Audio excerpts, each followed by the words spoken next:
Issa Chiroma Bakary a remporté cette élection haut la main. Vu l'ampleur, j'insiste, ça c'est important, c'est pas juste une petite victoire, c'est un raz-de-marée, c'est un tremblement de terre.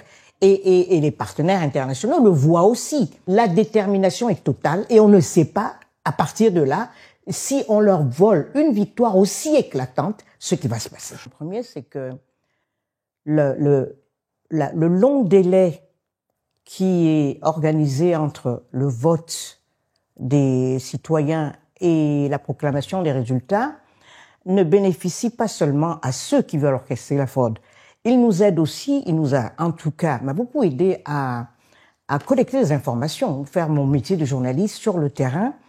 Et il apparaît maintenant très clairement qu'on n'a même plus besoin d'utiliser le conditionnel.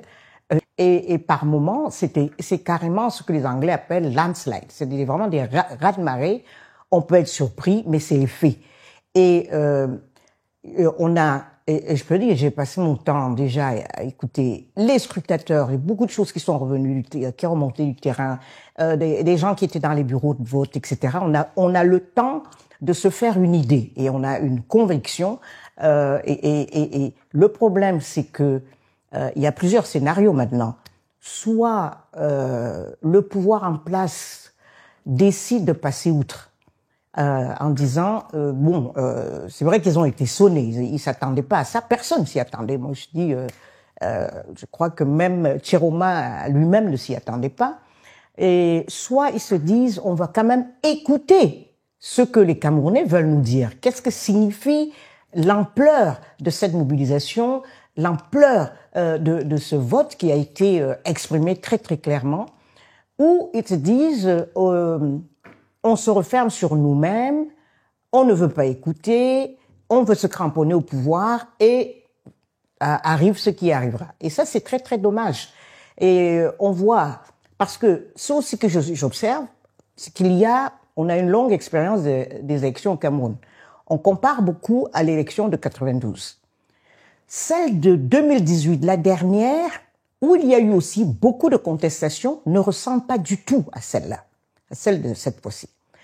On a quelque chose d'extrêmement populaire qui a transcendé les partis, qui a bondi, franchi les lignes, les barrières ethniques.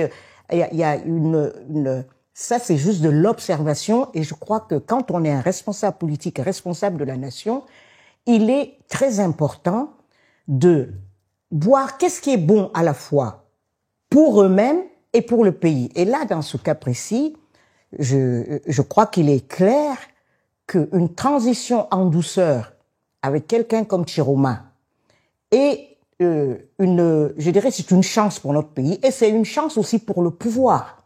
Et donc, dans les scénarios possibles, soit, comme je disais, ils décident de l'ignorer, soit ils entendent la raison et ils créent des canaux de communication avec Chiroma pour organiser une transition, je veux dire, apaisée.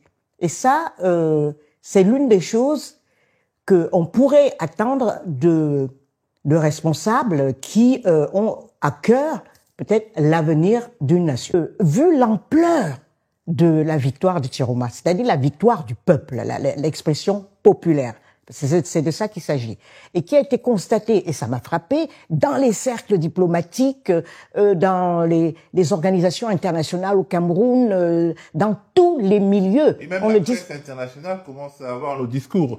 Qui était... En raison d'une dépêche AFP, voilà, qui disait que c'était plié, que le président Biya était le super favori, que c'était plié. Et ben ils ont vu sur le terrain que c'est pas ça qui se passe. Il y a quelque chose d'historique actuellement et que chacun doit reconnaître.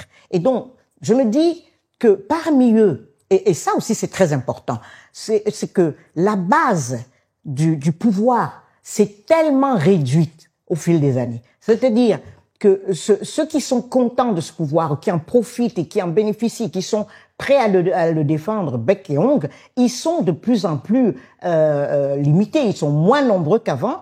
Et quand on sait par exemple que c'est Issa Chiroma Bakary qui a gagné à à l'état-major général, c'est-à-dire de l'armée. Les militaires ont voté pour Issa Chiroma Bakary, par exemple. Ça, il y a plein de symboles comme ça. Donc, il y a quelque chose qui s'est passé et qu'il faut accepter.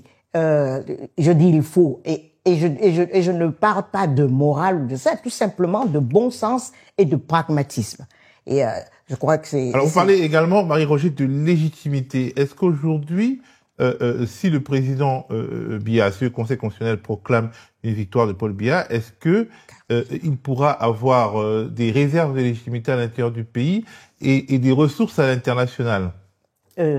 Chiroma ou le président? Paul Biya. Absolument, mais c'est la seule chose qui lui reste à faire pour entrer dans l'histoire et sortir par le haut. S'il ne le fait pas, est-ce qu'il a aujourd'hui les ressources de légitimité à l'intérieur et à l'international, Paul Biya, pour empiler comme si de rien n'était? Je crois que cette légitimité, non seulement il a perdu par les faits, c'est-à-dire son état physique déjà, et je crois que déjà depuis 2018, tous ses partenaires internationaux qui avaient plus ou moins accepté un nouveau mandat se disaient que c'était le dernier, parce que à la fin de celui-là, il allait atteindre 92 ans et chacun pensait que c'est terminé. Et donc là, vu l'ampleur, j'insiste, ça c'est important, c'est pas juste une petite victoire, c'est un raz-de-marée, c'est un tremblement de terre, et les partenaires internationaux le voient aussi.